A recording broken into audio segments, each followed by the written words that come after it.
Boy, it sure is good to get good news.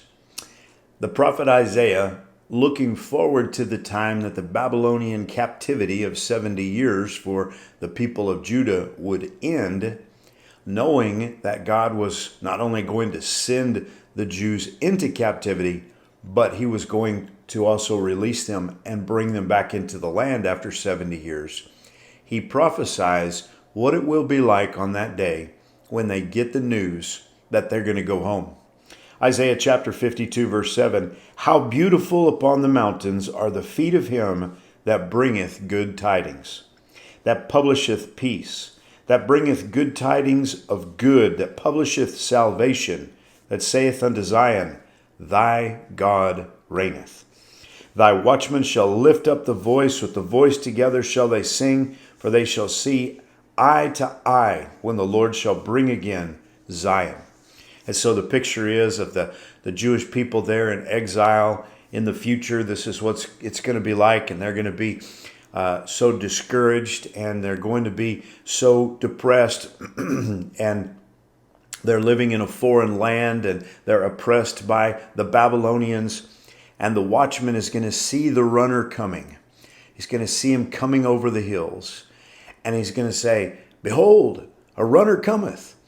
And he's running in such a way, I think it's going to be good news. That's what David thought when the runner was coming back from the battle with Absalom.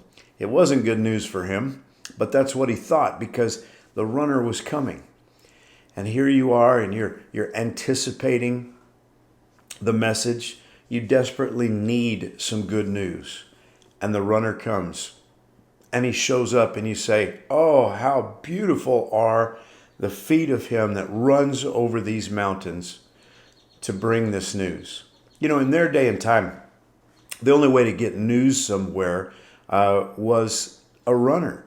You know, you didn't have any kind of telephone or telegraph or anything like that. If a parcel was delivered, it was delivered by someone afoot.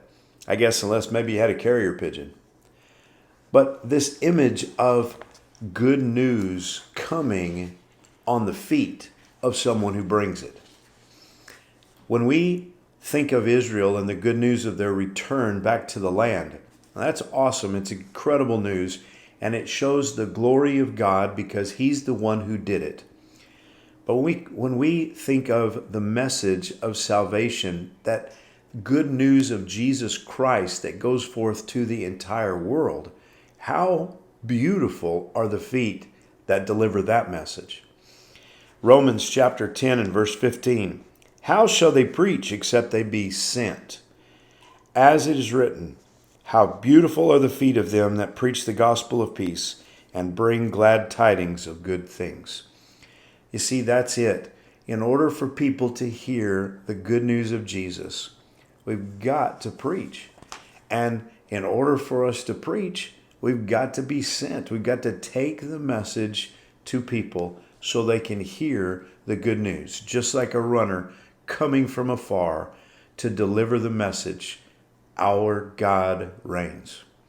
Paul even used this image in Ephesians as he talked about the armor of God. And in Ephesians chapter 6, and verse 15, he says, and your feet shod with the preparation of the gospel of peace. So the soldier at battle, he's got to have his feet shod. That runner that's running across the mountains, he's got to have some good footwear in order for his feet to last long enough to get that message where it's going. And Paul says that we need to be shod with the preparation of the gospel of peace. The good news of Jesus. I want to ask you this morning, are you ready to give that good news to the people that God sends you to? I hope that you are.